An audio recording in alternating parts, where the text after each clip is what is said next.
The road trip started at 3 p.m. It's 10 o'clock, and the Mavericks have just wrapped up their first game of the 2013 summer season. The road trip all the way up to Old Orchard Beach to clash with the raging Tide.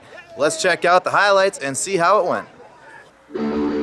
That's Old Orchard youth baseball and softball out in full force, recognized before the first pitch. And the Mavs open it up with a bang in the top of the third. Victor Sorrento leading off, trailing 1-0, but he blasts one out to center field over the outfielder's head, in safely for a double for the Sacred Heart sophomore, and he's in scoring position. Two batters later, Rob Hagenkamp, senior from Georgia College, he's going to push this one to the right side of the infield, does just enough to push Sorrento across home plate, and the Mavs have their first run of the 2013 season.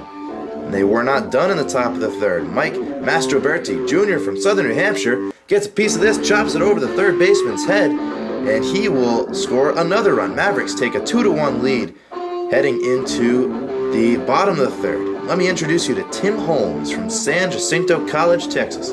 He throws heat, but he's also got a breaking ball. As you see there, he catches the outside corner, sends one batter to the bench. Two batters later, chalk up another K for Holmes. He retired 3 straight in the bottom of the third.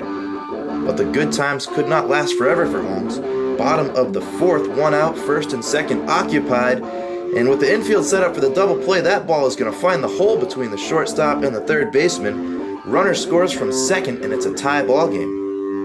Next batter, a good piece of hitting by Matt Pagano. He goes the opposite way, drives in a run, and will be safe at second base. Pagano had himself a day, 3 for 4, 2 runs, 5 RBI. Tide would add 3 more in the fourth, making it 6-2. Game still in reach for the Mavericks, and they're threatening after a monster double from Mastroberti. Mastroberti swinging the bat very well.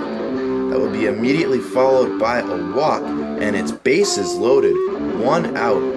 Dangerous situation. It would prompt a mound conference for relief pitcher Luis D'Estasio. And he must have heard something useful in his team's conversation, because he's going to shut the door on the hopes of a rally. 6 straight pitches, 6 strikes, and a pair of Ks. And it was that kind of day for the Mavericks, hitting the ball hard, but right at the defense. Double play to finish out the 8th. They fall 10-2 on the road at Old Orchard in their opening game of the season.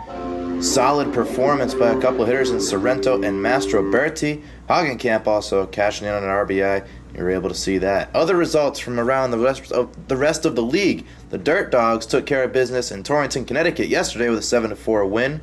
Delayed were the Titans and the Suns yesterday evening, and the Sharks take one over the Dirt Dogs 8-4.